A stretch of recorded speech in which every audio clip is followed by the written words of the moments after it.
And down England की inning में हो रहे थे ना कि पहली विकेट 61 पे गिरी है, फिर 80 पे 5।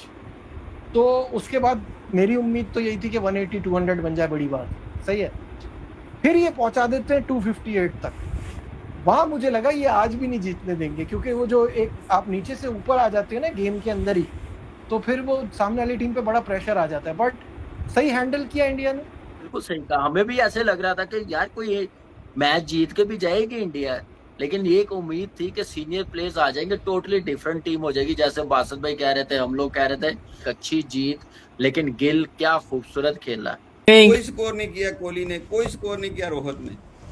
टीम नजर आनी शुरू हो गई कि दो बंदे खड़े हैं अंदर, मतलब आपके सामने रोहित शर्मा खेल रहा है और साथ आप उसके खेल रहे हैं और चौके मारे हैं उसने, कोई मजा आया, कोई नशा दिया उसने, इतना लुत्फ दिया। मैं तो आपको पता है वैसे उसकी क्रिकेट का दीवाना हूं।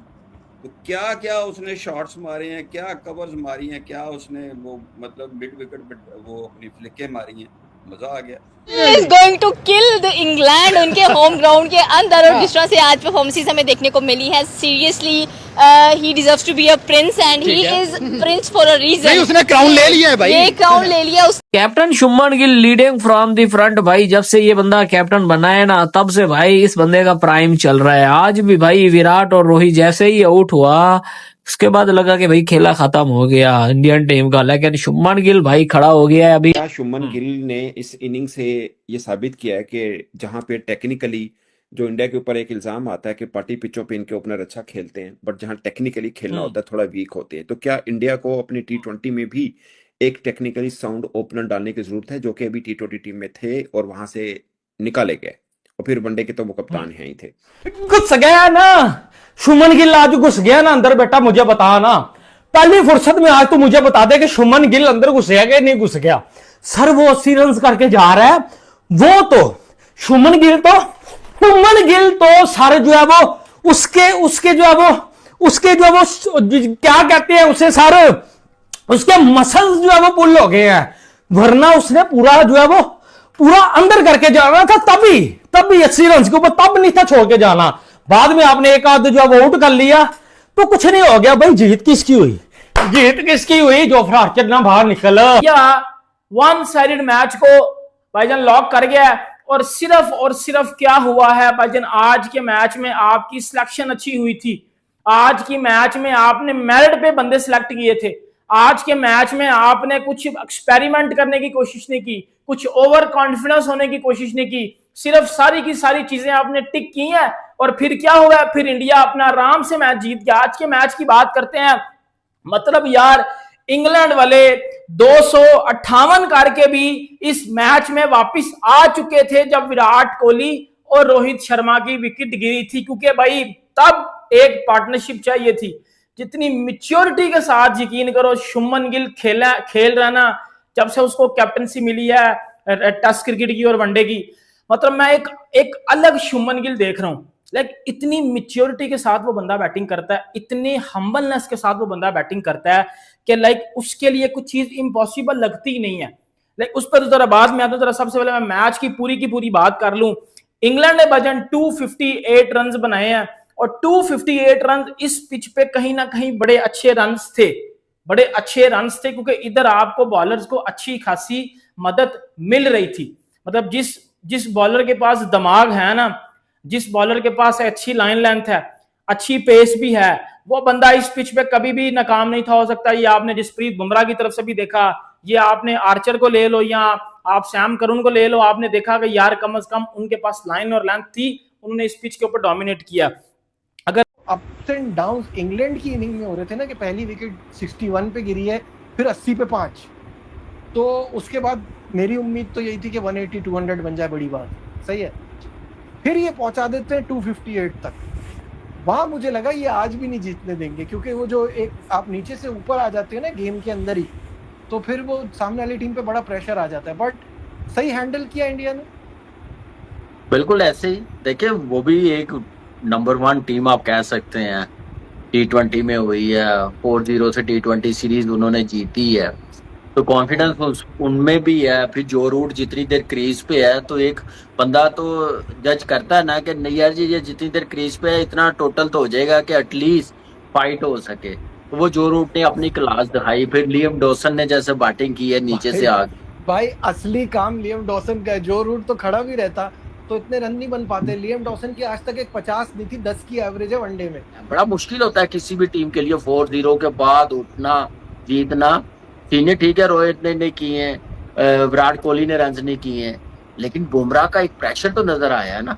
उसने जो बॉलिंग की है, जबरदस्त बॉलिंग की है। उसके बाद अक्षर देखे मुश्किल में था, फिर बीच में आके उसने 4 आउट कर दिए। जहां पे 310 320 हो रहे थे, 258 पे टीम आउट कर दी है। और गुरनूर बरार आप देखें कि पहले ओवर में 16 रन हो गए, 2 छक्के लग गए, अग्रेशन भी नजर आया, फिर 2 आउट कर दिए। तो मिली जुली परफॉर्मेंस रही है। बॉलर्स को क्रेडिट ज्यादा देना चाहिए। उसके बाद फिर जो बैटिंग ने करके दिखाया वो बड़ा जबरदस्त करके दिखाया। बिल्कुल सही है। श्रेयस कह रहे हैं India finally one in England. ऐसा लग रहा था कितने सालों बाद जीत मिली है, फाइनली थोड़ा सा रिलीफ मिला। अरे भाई कितने सालों बाद तो हारा था। उनको बोल रहे हैं कि ऐसे ही होता है जब नंबर 1 टीम होती है, 6-7 साल से जीतती भी आ रही है, 16 सीरीज जीती हो, तो कोई मैच हार जाए ना, एक आधा मैच एक्सेप्टेबल होता है। 4-4 मैचेस, 6-6 मैचेस एक्सेप्टेबल नहीं होते कंटिन्यू ऐसी टीम से।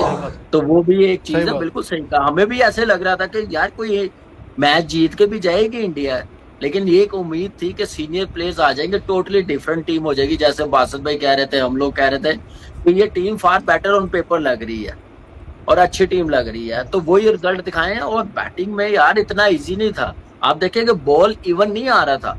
फास्ट बॉलर्स के लिए बैटर्स को खेलना बड़ा मुश्किल हो रहा था, फास्ट बॉलर। ओवरऑल इंडिया की टीम से जो आप एक्सपेक्ट कर रहे हैं, ये कोई उसी टाइप की परफॉर्मेंस दिख रही है। In the and they were cruising towards victory. और शुभमन गिल भाई दिल खुश हो गया है, क्योंकि हम सब जानते हैं कि शुभमन गिल को कहीं ना कहीं ये क्रिटिसाइज किया जाता है कि ये सिर्फ अहमदाबाद में खेलता है, ये सिर्फ घर का प्लेयर है, ये सिर्फ सीधी विकेटों का प्लेयर है। आज शुभमन गिल ने जैसे इंडिया को फ्रंट से लीड किया है कि वो बहादुर हैं, बहादुरों की तरह बैटिंग करते हैं। आज भी जो उन्होंने बहादुरी से स्टैंड दिया, 113 के स्ट्राइक रेट से वो रन्स बना के गए और ऐसा मोमेंटम क्रिएट करके चले गए थे कि उसके बाद आसान हो गया। तो अब अल्लाह के अलावा आपको कोई चीज नहीं रोक सकती। बाकी ये जिस तरह आपने मारा है, जिस तरह फेंटा लगाया है जी, यार ये तो हाथ ही होगी नहीं यार, ये तो बिल्कुल जलालत ही होगी ना। तो ये तो बिल्कुल ही कमाल ही हो गया। मतलब इंडिया ने आउट क्लास कर दिया, ये कहना गलत नहीं होगा। But wicket was very different. Usually जो हमने पिचेस देखी हैं, ये पिच काफी मुश्किल थी बैटर्स के लिए अर्ली ऑन। शुभमन गिल ने लाज रख ली है बीसीसीआई की। पंच कब मारना है दूसरी टीम को, वो राइट टाइम पे पंच मारना, that was I think the quality of this inning. Shubman Gill जो है वो अपनी नॉर्मल बैटिंग कर रहे थे, तो बहुत ही क्लासी उनकी बारी थी। और जब इंडिया की विकेट्स गिरी तो एक ऐसा टाइम आया जहां पे पार्टनरशिप चाहिए थी, क्योंकि और विकेट गिरती तो प्रेशर आ जाता है। मैंने आपसे कहा था, मजा आया कि यार ठीक है यार, आप गिर गुर के अच्छा हुआ आपके साथ। विकेट बिल्कुल भी आसान नहीं थी, बहुत ज्यादा इसमें सरप्राइज वाला एलिमेंट छुपा हुआ था कि ये विकेट शाम को कैसे खेलेगी, क्योंकि इंडिया जीत गया है। सो इंडिया का झंडा आज हम से ऊपर करते हैं। इंडिया टीम की fast bowling, they look brilliant, they look the best in the world, starting from the leader of the pack Bumrah. England पहला ओडीआई मैच और भाई कमबैक हो चुका है, जिस कमबैक की हमें उम्मीद थी और जिस कमबैक का इंग्लैंड बड़ी बातें कर रहा था। टी20 सीरीज जीत के ओडीआई में भाई वापस आए हैं Shubman Gill, Virat, Rohit Sharma and specially Jasprit Bumrah and सबका बाप। पहली बॉल पे हैरी ब्रूक, वो बंदा जो भाई रुक ही नहीं रहा था, जो कह रहा था रन के अंबार लगा दूंगा, पहली बॉल पे उसे कहा चल कर। उसके बाद अक्षर पटेल के 4 विकेट, 7 आउटस्टैंडिंग 50 उस बंदे की देखने में मिली है। और इंडिया ने बता दिया इंग्लैंड को कि हम आपकी सरजमीन पे आ गए हैं, बच्चे हार गए थे लेकिन जो बड़े आए हैं ये उस चीज का बदला लेके जाएंगे। 4-0 हारे थे, 3-0 हरा के जाएंगे। शुभमन गिल की बात करेंगे यार, आउटस्टैंडिंग वो लड़का 75 पे 80 रन वो करके गया। अगर रिटायर्ड ना होता तो पहली ही इनिंग उसकी इंग्लैंड के अंदर 100 देखने में मिलता। वो बातें चली की जब कहते थे कि ये होम ग्राउंड बुली है, ये सिर्फ उस पे खेलता है, अहमदाबाद के ग्राउंड में खेलता है। वही उस बंदे ने आउटस्टैंडिंग इनिंग खेल दी है। अक्षर पटेल, वाशिंगटन सुंदर, सुरेश एयर के 35 रन, ओवरऑल टीम एफर्ट हुई है। बरार के 2 विकेट्स हैं, कृष्णा के विकेट्स हैं, अक्षर के 4 विकेट्स हैं एंड जसप्रीत बुमराह का आउटस्टैंडिंग स्पेल। मैम क्या कहती हैं, इंग्लैंड को पकड़ लिया है आज, उन्हें बता दिया कि बेसबॉल जूती की नोक पे और पहले ही मैच के अंदर आउटस्टैंडिंग विन हुई। देखिए कभी हम कहते थे कि ओनली जयसवाल नो बेसबॉल, ठीक है, और आज यू कैन से दैट कि only Gill is going to kill the England उनके होम ग्राउंड के अंदर। और जिस तरह से आज परफॉर्मेंस हमें देखने को मिली। दोस्तों भारतीय टीम ने पहले वनडे में इंग्लैंड को जबरदस्त 6 विकेट से हरा दिया, लेकिन एक समय जब 80 पर इंग्लैंड के 5 विकेट गिराने के बावजूद 258 का स्कोर खड़ा, तब पार्के लोग हंसने लगे कि इंडिया वनडे भी हार गया। लेकिन जिस तरह से शुभमन गिल ने फ्रंट से कप्तानी की, 80 रनों की नॉट आउट पारी के लिए रिटायर हर्ड आउट होने की वजह से शतक से चूक गए, उसे देखकर पूरे पाकिस्तानी मीडिया रो रहे हैं। और जिस तरह से भारतीय टीम में खेला है, लग रहा है अब 3-0 से क्लीन स्वीप करेगा। T20 में हमने क्लीन स्वीप किया, वनडे में उनकी बारी है दोस्तों।